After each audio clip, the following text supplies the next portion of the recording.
Hello दोस्तों, अस्सलामु अलैकुम। आज हम आपके साथ एक दिल को छूने वाली कहानी साझा करने जा रहे हैं।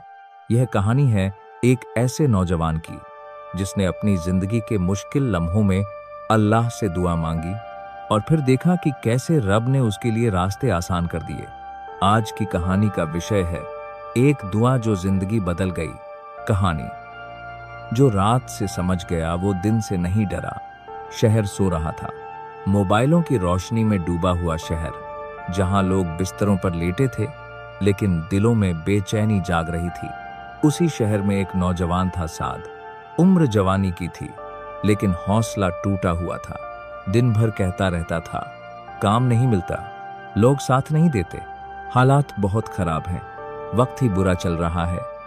आगे रात को देर तक जागता, सुबह को देर से उठता और फिर शिकायत करता, अल्लाह से दुआ करता हूं मगर मेरी दुआ कबूल क्यों नहीं होती।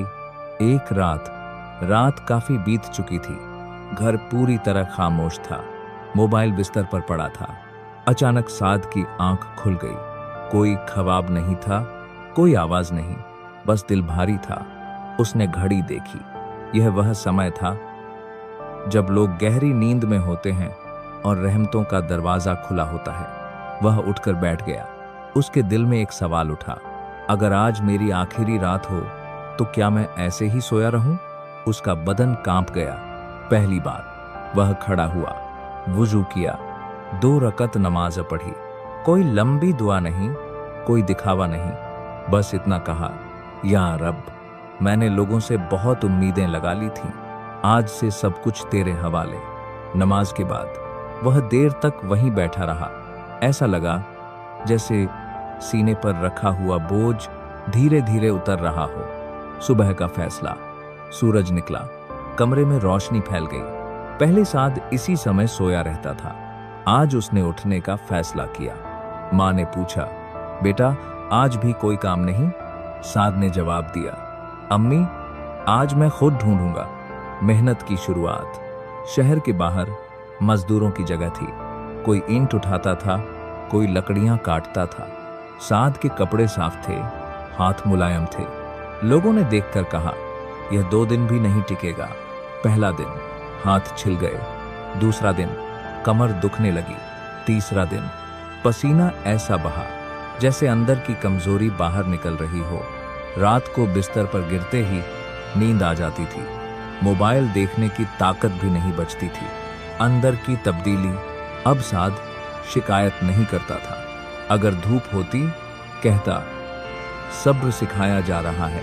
अगर बारिश होती कहता, रिज्क बरस रहा है। एक दिन मालिक ने कहा, तू अब पहले जैसा नहीं रहा, तू अब पहले जैसा नहीं रहा, तू अब पहले जैसा नहीं रहा। साद मुस्कुरा दिया। वह समझ चुका था, ताकत पैसे से नहीं, भरोसे और मेहनत से आती है। कुछ महीने बाद घर में सुकून था। माँ की आंखों में राहत थी, बहन के चेहरे पर इत्मीनान था। साद अब किसी के आगे हाथ नहीं फैलाता था। उसकी नजरें झुकी नहीं रहती थी। वह जान गया था, जो अल्लाह पर भरोसा करे और खुद भी उठ खड़ा हो, उसे कोई गिरा नहीं सकता। आखिरी मंजर। वह उसी छत पर खड़ा था जहां कभी लेटा रहता था। आज उसके हाथ में मोबाइल नहीं था और दिल में कोई डर नहीं था। उसने आसमान की तरफ देखा और कहा, या रब, तूने मुझे काम नहीं दिया, तूने मुझे हिम्मत दी। हवा चली, रात खामोश थी, लेकिन साद के अंदर एक मजबूत इंसान जाग चुका था, जो अब आलसी नहीं था, बेहौसला नहीं था और बेउम्मीद नहीं था। अखलाकी कहानी। कहानी की सीख। इस कहानी का खुलासा बस इतना है, दुआ और मेहनत अलग अलग रास्ते नहीं हैं। जो बंदा सिर्फ दुआ करता है लेकिन उठता नहीं, और जो सिर्फ मेहनत करता है मगर रब पर भरोसा नहीं करता, दोनों अधूरे हैं। असली ताकत वहां पैदा होती है जहां तहज्जुद की नमाज और दिन की मशक्कत एक साथ चलती हैं। पहले रब को पुकारो, फिर खुद उठ खड़े हो जाओ। नीयत सच्ची हो तो अल्लाह हमेशा मदद करता है।